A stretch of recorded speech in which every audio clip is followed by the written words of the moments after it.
जय सिया राम। राधे राधे। मैं प्रेम मिश्रा एक बार फिर से आप सभी का श्री रामचरितमानस पाठन सेशन में स्वागत करता हूँ। आज हम अयोध्या कांड का दोहा क्रमांक 258 से आगे बढ़ेंगे। आशा करता हूँ अगर कोई त्रुटि होगी तो क्षमा करेंगे। प्रसंग इस तरह से है कि श्री राम जी को मनाने के लिए भरत जी अपनी प्रजा, गुरुजन और माताओं के साथ वन में गए हैं और वहाँ पर सब जन मिलकर कोशिश कर रहे हैं कि श्री राम जी अयोध्या को वापस आ जाए, जबकि श्री राम जी खुद गुरु वशिष्ठ से कह रहे हैं कि जो नीति के अनुरूप हो आप मुझे वही शिक्षा दीजिए। तो आगे का प्रसंग हम पढ़ते हैं। दीन दयाल बिरध सम भारी, हरहु नाथ मम संकट भारी। गुरु अनुराग भरत पर देखी, राम हृदय आनंद विषेखी। भरत ही धर्म धुरंधर जानी, निज सेवक तन मानस बानी। यहाँ पर गुरु वशिष्ठ कह रहे हैं श्री राम जी से कि भरत का प्रेम देखकर मैं भरत के बस में हो गया हूँ और मेरा मन वही चाह रहा है जो भरत का मन चाह रहा है। भरत जी पर गुरु जी का स्नेह देखकर श्री राम जी के हृदय में विशेष आनंद हुआ। भरत जी को धर्म धुरंधर और तन मन वचन से अपना सेवक जानकर बोले, गुरु आयस अनुकूला, वचन मंजु मृदु मंगल मूला। नाथ सपत पितु चरण दुहाई, भयउ न भुवन भरत सम भाई।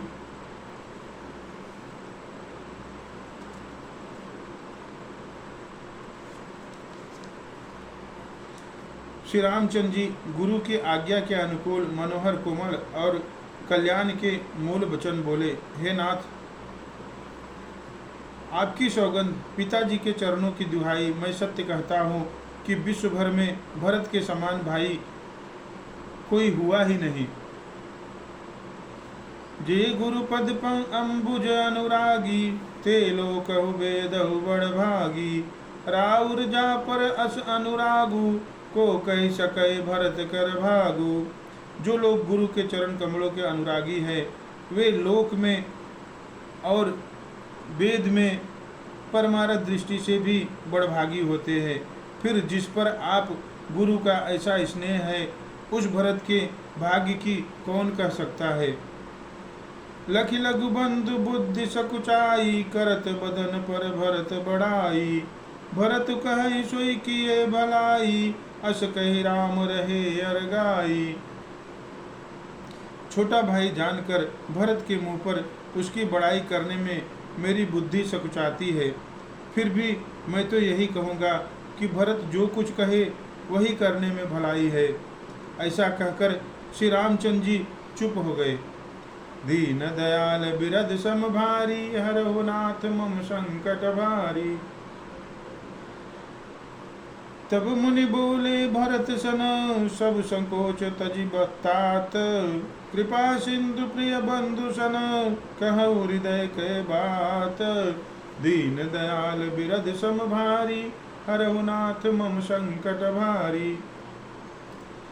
तब मुनि वशिष्ठ जी ने भरत जी से कहा, हे तात, सब संकोच त्याग कर कृपा के समुद्र अपने प्यारे भाई से अपने हृदय की बात कहो। सुनि मुनि बचन राम रुख पाई, गुरु साहिब अनुकूल अघाई। लखी अपने सिर सब छरु भारू, कही न सकई कछु करहि विचारू। मुनि के वचन सुनकर और श्री रामचंद्र जी का रुख पाकर गुरु तथा स्वामी को भरपेट अपने अनुकूल जानकर सारा बोझ अपने ही ऊपर समझकर भरत जी कुछ कह नहीं सकते। वे विचार करने लगे। पुलक शरीर सभा भय ठाड़े, नीरज नयन नेह जल बाढ़े। कहब मोर मुनिनाथ निबाहा, एहि ते अधिक कहो मैं काहा। शरीर से पुलकित होकर वे सभा में खड़े हो गए। कमल के समान नेत्रों में प्रेमाश्रुओं की बाढ़ आ गई। वे बोले, मेरा कहना तो मुनिनाथ ने ही निभा दिया। जो कुछ मैं कह सकता था वह उन्होंने ही कह दिया। इससे अधिक मैं क्या कहूँ। मैं जानऊ निज नाथ सुभाऊ, अपराधी पर कोहन काऊ। मुँह पर कृपा सनेहु बिसेखी, खेलत खुनिस न कबहु देखी। अपने स्वामी का स्वभाव मैं जानता हूँ, वे अपराधी पर भी कभी क्रोध नहीं करते। मुझ पर तो उनकी विशेष कृपा और स्नेह है। मैंने खेल में भी कभी उनसे अप्रसन्नता नहीं देखी। शिशुपन ते परिहर्यु न संगु, कबहु न कीन मोर मन भंगु। मैं प्रभु कृपा रीति जिय जोही, हारेहु खेल जिता वही मोही। बचपन में ही मैंने उनका साथ नहीं छोड़ा और उन्होंने भी तो मेरे मन को कभी नहीं तोड़ा। मेरे मन के अनुकूल कोई काम नहीं किया।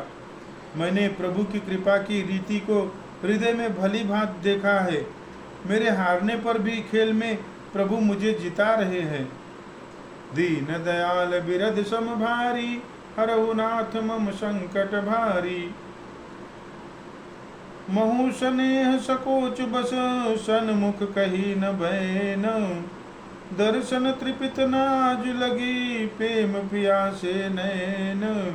दीन दयाल बिरध सम भारी, हरहु नाथ मम संकट भारी। मैंने भी प्रेम और संकोचवश कभी सामने मुंह नहीं खोला। प्रेम के प्यासे मेरे नेत्र आज तक प्रभु के दर्शन से तृप्त नहीं हुए। जय श्री राम, राधे राधे। आज हमने श्री रामचरितमानस अयोध्या कांड के दोहा क्रमांक 259 और 260 पढ़े हैं। आशा करता हूँ अगर कोई त्रुटि होगी तो क्षमा करेंगे।